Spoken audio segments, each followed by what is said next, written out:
साल था 1859 और तारीख थी 27 अगस्त।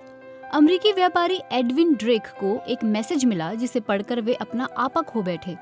मैसेज में लिखा था, अपना कर्ज चुकाओ, हार मान लो और घर जाओ। ये व्यापारी एडविन ड्रेक रॉक ऑयल की तलाश कर रहे थे। ये एक तरह का भूरे रंग का कच्चा तेल होता है। पश्चिमी पेनिसिल्वेनिया की जमीन पर इस तेल के बुलबुले देखे गए थे।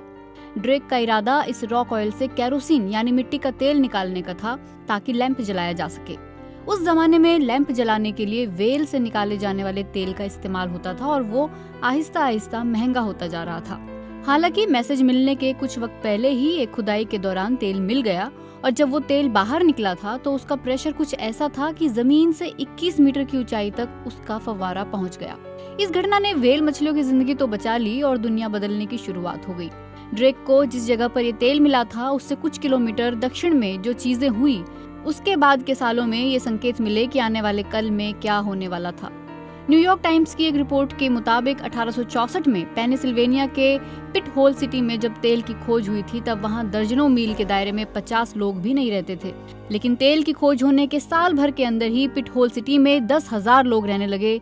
50 होटल बन गए, पोस्ट ऑफिस बन गए, 2 टेलीग्राम सेंटर और दर्जनों चकला घर खुल गए। बदले हालात में वहाँ कुछ लोग रईस हो गए, लेकिन पिट होल सिटी एक असली अर्थव्यवस्था की दूसरी जरूरी शर्तों को पूरा नहीं करती थी।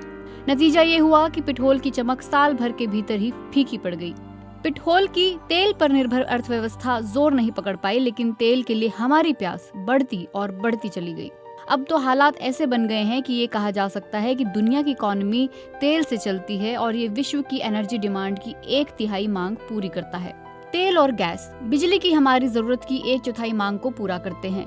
इतना ही नहीं, ये प्लास्टिक सेक्टर के लिए कच्चा माल भी मुहैया कराते हैं। इसके अलावा ट्रांसपोर्ट भी है। एडविन ड्रेक को ये लगा था कि गैसोलीन कौन खरीदेगा, लेकिन कंबस्टन इंजन ने उनके इस सवाल का जवाब दे दिया। कार से लेकर ट्रक, मालवाहक जहाज से लेकर जेट विमान तक वो तेल ही है जो हमारी दुनिया चला रहा है। इसमें कोई हैरत की बात नहीं कि ये तेल की कीमत ही है जो शायद दुनिया में सबसे महत्वपूर्ण है। साल 1973 में जब कुछ अरब देशों ने कुछ समृद्ध देशों को तेल की बिक्री पर रोक लगाने की घोषणा कर दी थी तो उस वक्त महज 6 महीने के अंदर ही तेल की कीमतें $3 प्रति बैरल से $12 हो गई थी।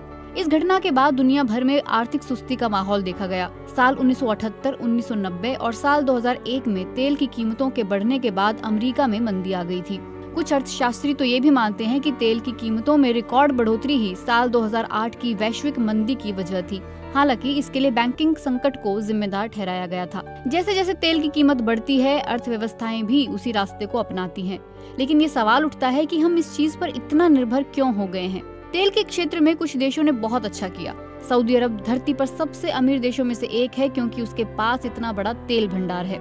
इसकी सरकारी तेल company Saudi Aramco Apple, Google या अमेज़न से भी बड़ी है। सऊदी अरामको दुनिया की सबसे लाभदायक तेल कंपनी है जिसे हाल ही में ड्रोन हमलों से निशाना बनाया गया था। इस घटना से तेल की कीमतें आसमान छू सकती हैं। इराक से लेकर ईरान और वेनेजुएला से नाइजीरिया तक कुछ तेल समृद्ध देश इसी वजह से आगे बढ़े, लेकिन अर्थशास्त्री इसे तेल अभिशाप कहते हैं। इस पर 1960 के दशक की शुरुआत में वेनेजुएला के पेट्रोलियम मंत्री जुआन पाब्लो अल्फोंसो ने कहा था कि ये शैतान का मलमूत्र है और हम शैतान के मलमूत्र में डूब रहे हैं। इसे निर्यात करने से आपकी करेंसी का मूल्य बढ़ जाता है जो उस देश में उत्पादन करने के लिए तेल के अलावा हर चीज को महंगा बना सकता है। ऐतिहासिक रूप से कई राजनेताओं ने अपने और अपने सहयोगियों के लिए अपने देश के तेल पर एकाधिकार करने की कोशिश की। यही कारण है कि हम तेल के बदले कुछ और चीज इस्तेमाल करने की उम्मीद करते हैं। जलवायु परिवर्तन स्पष्ट रूप से एक समस्या है, लेकिन तेल अब तक बैटरी की जगह इस्तेमाल होता है। 1 किलोग्राम पेट्रोल में उतनी ही ऊर्जा होती है जितनी 60 किलोग्राम बैटरी में होती है और उपयोग के बाद गायब होने की सुविधा भी। वहीं खाली बैटरियां भारी होती हैं। इलेक्ट्रिक कारें आखिरकार टूटने लगती हैं। एक वक्त था जब ऐसा लगता था कि तेल की कीमत काबू से बाहर हो जाएगी। इसे पीक ऑयल कहा जाता था। इसने तेजी से दाम बढ़ाने का काम किया और हमें साफ और नई अर्थव्यवस्था की ओर बढ़ने की प्रेरणा दी। लेकिन वास्तव में आज तेल का काफी जल्दी पता चल जाता है। ये हाइड्रोलिक फ्रैक्चरिंग या फ्रैकिंग के तेजी से विकास होने के कारण है।